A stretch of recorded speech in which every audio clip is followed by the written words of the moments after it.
Okay, so in this video I am going to go over latent and sensible heat. So we'll go over latent and sensible heat and then talk about how that applies to HVAC, in particular with regards to the vapor compression refrigeration cycle, which is used for heat pumps and air conditioners and refrigerators and so on. Okay, so this is a really fundamental principle to understand for heating and cooling buildings. Okay, so sensible heat is when heat is transferred and it results in a change in temperature. Okay, pretty straightforward.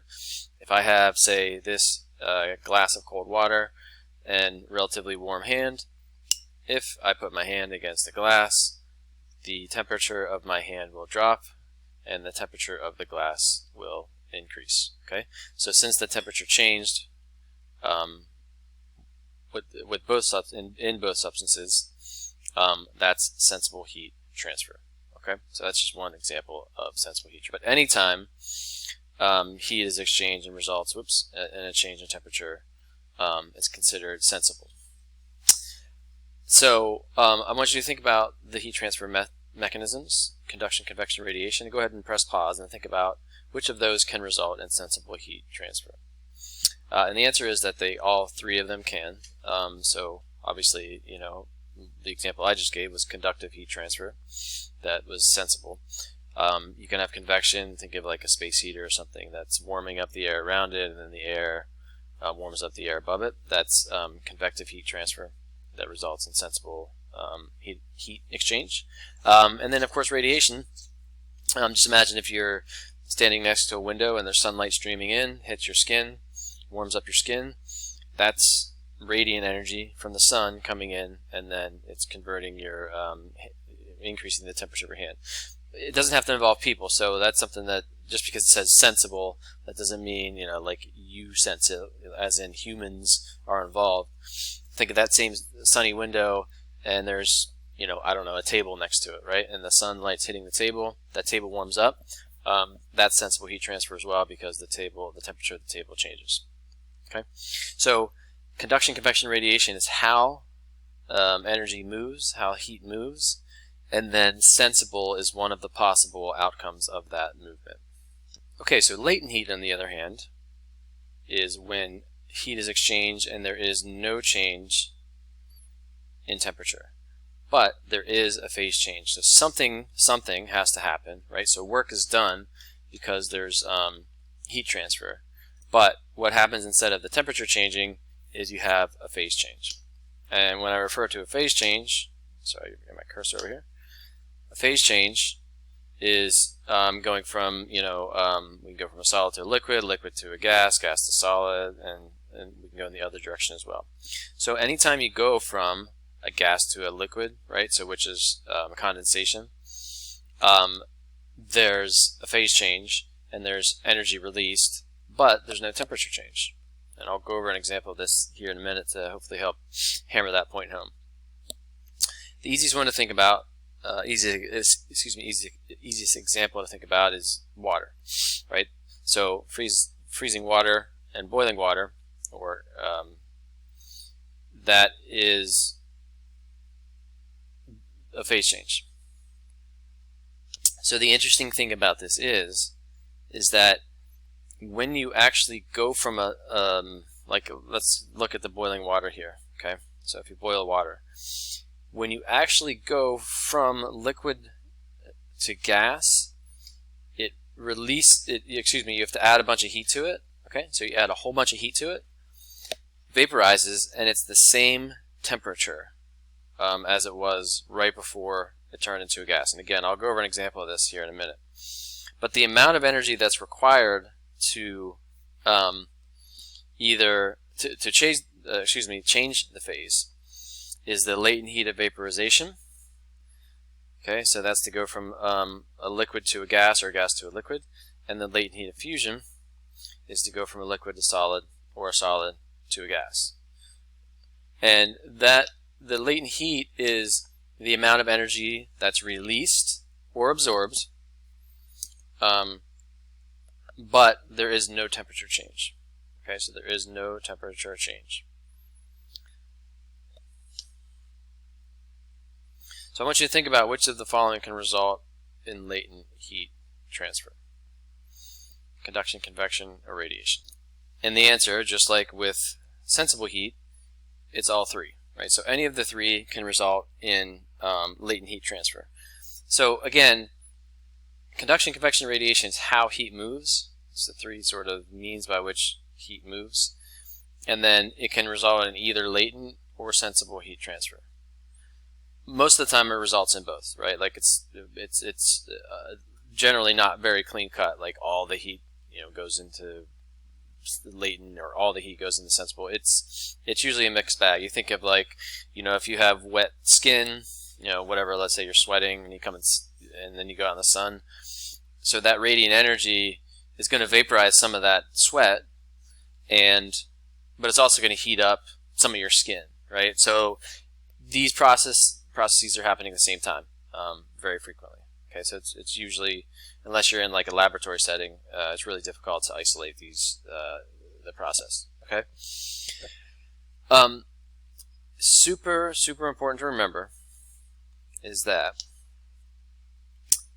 in order to go from a solid to a liquid and from a liquid to a gas, you have to add heat to the substance. Really important. And this is intuitive if you think about water as our example. We know that if you take a block of ice and you want to melt it, you have to add heat to it. You know that if you have liquid water and you want to boil it or vaporize it, you need to add heat to it. Okay? So that general property is applied to any time you change the phase of any substance. So like in an air conditioner, in a heat pump, you don't use water, you use a refrigerant in there, but the principle is the same. In order to vaporize that liquid, you have to add heat to it, and then the opposite is also true, and this is something that's not as intuitive, and that is when you go from a gas to a liquid or a liquid to a solid, you have to release heat out. So let's go back to that example of your skin, having sweat on your skin. That's actually why we sweat, to help cool us down. So I want you to think about the latent heat process there. So I have any liquid on my skin, and it doesn't matter if it's sweat or not. If I have liquid on my skin, if something, when that vaporizes, right, so that converts from a liquid to a gas, like you go out in the sun and the sun heats it up and vaporizes it, what actually happens is you have to add a lot of heat to that liquid to vaporize it, and some of that heat actually comes from your skin. So when your sweat evaporates, it pulls heat from your skin, and that's what makes you feel cool, and that's actually why we've evolved to sweat, because it keeps us cooler. And that's why, if you are swimming and you get outside and the wind hits your skin, well, the wind, what that does is it actually vaporizes the water on your skin, and that pulls some of the heat from your skin. So that's why you feel so cold. It's not so much because of the wind. Like, it could be a warm wind, and it's going to vaporize the water, and it'll make your skin feel cold. And that same goes for anytime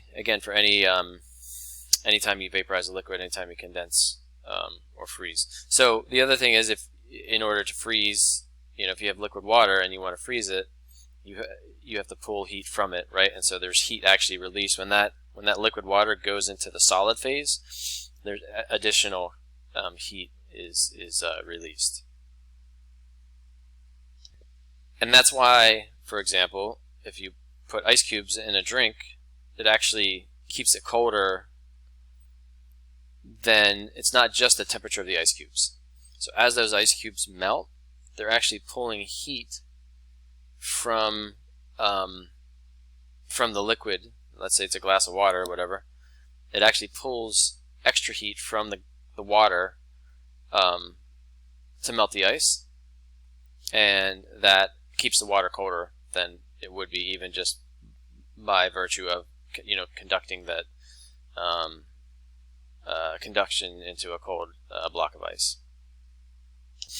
Anyway, so really important to remember that when you go from gas to liquid or liquid to solid, you have to release heat out, and the temperature doesn't change. And when you go from a solid to a liquid to a gas, you have to add heat to it, but the temperature doesn't change. Let me go over an example here. I think will help hammer this point home. So if we have, so the latent heat of vaporization and fusion of water, okay, it's 144 BTUs per pound. That's fusion, latent heat of fusion. And then 970, sorry about my writing, BTUs per pound, and that's the latent heat of vaporization. So what that means is that's how much heat you have to add or subtract to change the phase, but the temperature doesn't change. So let's look at an example here. So let's say I have 1 pound of pure water. Okay. So right now I'm at 209 degrees. Okay. If we're at normal pressure, we're going to be liquid. So if I add a BTU, we go to 210, and we're still a liquid. Okay. So remember, the boiling point of water is 212 degrees Fahrenheit, and then the freezing point, or the melting point, whichever one, doesn't matter, is 32 degrees Fahrenheit. Okay. Oops. Alright, so we're at 210 degrees. We have to get to 212 to boil. So if we add 2 more BTUs to it, we get to 212. Now here's the thing, we're still at a liquid at that point. Okay, we're at what's considered a superheated liquid. So we're at the boiling point, we haven't added enough to boil it off. So if we want to vaporize this whole thing and make the whole thing a gas that's still at 212 degrees, we have to add 970 BTUs to that pound of water. So we have to add that whole 970 BTUs, and if we can add all of that to that pound of water, we'll completely vaporize it. The temperature does not change, but the phase does change. So here is that's our latent heat transfer, right? Latent heat. From here to here, this is sensible heat transfer because the temperature changes this whole time. All right, we go from 209 to 210 to 212. That's sensible. Whereas here it's latent. Okay, so again we have our 1 pound of water over here.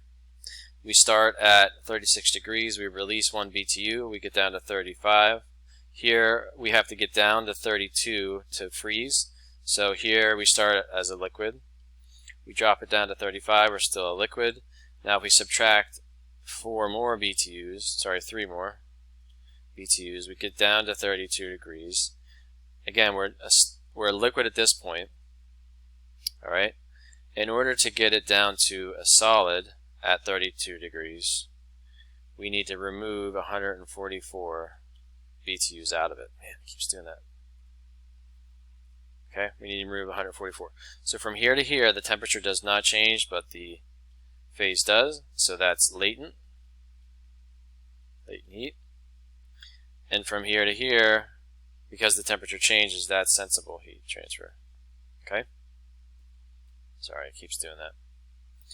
Alright, so the key to remember here is that when you've changed phases, it does not change temperature at all, but there is a significant transfer of heat. Okay, so definitely remember that when you evaporate, you have to absorb heat. When you condense, you release heat. Those are the 2 primary ones that we deal with. Okay, evaporate, absorbs, condense, release. Evaporate, absorb, condense, release. So just shove that in your brain because it's really important to remember. And this is why. This is one reason why. Because in the vapor compression refrigeration cycle, this latent heat transfer basically drives the whole thing. So this is how an air conditioner works, how a refrigerator works, how a heat pump works, and so forth. Okay, so there's 4 primary components in a vapor compression refrigeration cycle. Okay, so we have our evaporator over here, right? We have a compressor which drives the whole thing. We have a condenser, and then we have an expansion valve. Okay, so there's 4 main components that you definitely need to know what does what.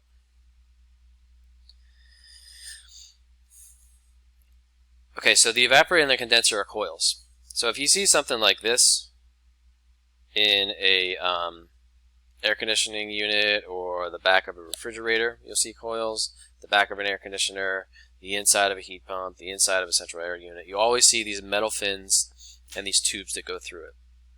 And those tubes carry a liquid. Okay, so the tubes carry a liquid. Right, so this is a cycle. It just keeps going around and around and around and around and around. And we'll look at examples of this in the classroom and in buildings, but I'm going to give you the basic principles here today. So what happens is the compressor drives this whole process. The compressor, so inside of this, so this pipe here is the refrigerant pipe, okay, and that's indicated over here as well, and that's indicated over here as well. So the refrigerant line's going through there. Okay. And so what the compressor is what uses all the energy out of all these components. All the other components are just passive mechanical components. They don't use any energy. The compressor does. So what the compressor does is it compresses. Okay, so you take the cool gas. So here's a cool gas. Okay. Then it runs through the compressor and it actually pressurizes it, and then on the other side you have a hot gas. So if you go inside of a heat pump and it's operating, or a refrigerator it's operating, right on the other side of the compressor it'll be really hot. Okay, and the color inside of in this refrigerant line here indicates, right, so we have a dark red is hot gas. Okay, so then we go through a condenser, and guess what happens in the condenser? The gas condenses into a liquid. Okay, so pretty easy to remember. This is where that latent heat transfer principle becomes important. In the condenser, you're condensing, remember, you're condensing, so you're going from a gas to a liquid. In order to condense, you release heat out. Okay, so these coils, these are the condenser coils. They'll be warm or hot. Okay, and so it's just hotter than the air around it, so it dumps out the heat. Okay, so it condenses and dumps the heat out. All right, so then here we have a warm liquid now. Okay, so there's a warm liquid here. The warm liquid hits the expansion valve, which is, again, it's just a physical component. It basically chokes off the flow. It goes from like a larger pipe to a smaller pipe. So what that does is that actually drops the pressure. So if you look at the pressure, this is considered the low side, and this is considered the high side, and that refers to the pressure. Yeah, it's really, sorry. Okay, so that's your high side and the low side. So the pressure drops, and you end up with a really cold liquid. Okay, so on the other side of an expansion valve, it's really cold. So if you took a thermal gun or an IR camera and looked there, it would be really cold. And then this goes through an evaporator. And again, the evaporator is just passive. It's just coils and fins and metal fins. And in order to evaporate, you have to add heat to the refrigerant. So what it does is it cools the air around it. Okay, and then you'll have some kind of, like, if you're, depending on the system, if it's an air handler, you'll have, like, you know, like a blower fan here that's going to blow across those cold coils and just blow the air out. And we'll get into more detail of that in a little bit. Or if it's a window unit air conditioner, there's a little fan in there that just blows across the air. So the evaporator is cold, and you blow a fan across it, and it just blows the cold air out, and that's how it generates cold air. Okay? And here's the great thing. Now we're back to a cool gas on the other side. Okay? And guess what? That cool gas is the same cool gas that went through it before, and it goes back through the compressor, condenses, drops the heat out, comes back, expands, or goes in the expansion valve, picks up heat around the coils again, dumps it. So really what we're doing with this vapor compression refrigeration cycle is effectively we're taking heat from here, dumping it into the refrigerant, and then releasing it out here. That's really all you're doing. So if this is a refrigerator, if you think about what a refrigerator is doing, there's an evaporator inside the refrigerator, evaporator coils, and there's condenser coils in the back. And if you ever feel the back of a refrigerator, it's warm because it's dumping the heat from inside outside. Same thing with the window unit. It's warm, window air conditioning unit, and the back is warm because it's taking heat from inside and dumping it outside, and just it cycles through and through and through. So the heat transfer is driven by electricity that drives the compressor, which causes this whole flow and it causes latent heat transfer. So if you think of like a window air conditioner, there's actually no connection between inside and outside per se. So it's not like it's taking air and dumping it outside. What it's doing is taking heat from the air inside, dumping it into the refrigerant, and then dumping that heat outside. So there's no exchange of air. So like a window air conditioner or a refrigerator or whatever, any of these systems, they don't actually move the air from inside to outside. They just take heat and move it from inside to outside. Okay? It's hard to read that, but really the compressor is the thing that uses the energy here. If there's fans in there, if there's an air handler or whatever, that'll use heat as well, or excuse me, energy as well. Everything else is passive.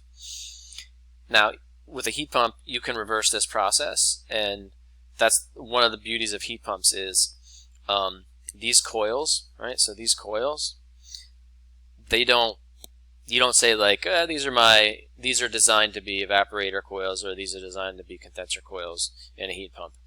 The same coils can evaporate and condense. It just depends on the temperature of the liquid or the vapor inside of it, which makes them a condenser or an evaporator. So it's great. You can have a heating and cooling machine that just uses the same. It basically uses all the same equipment, except like it reverses the flow. We'll go over some in more detail at a later time.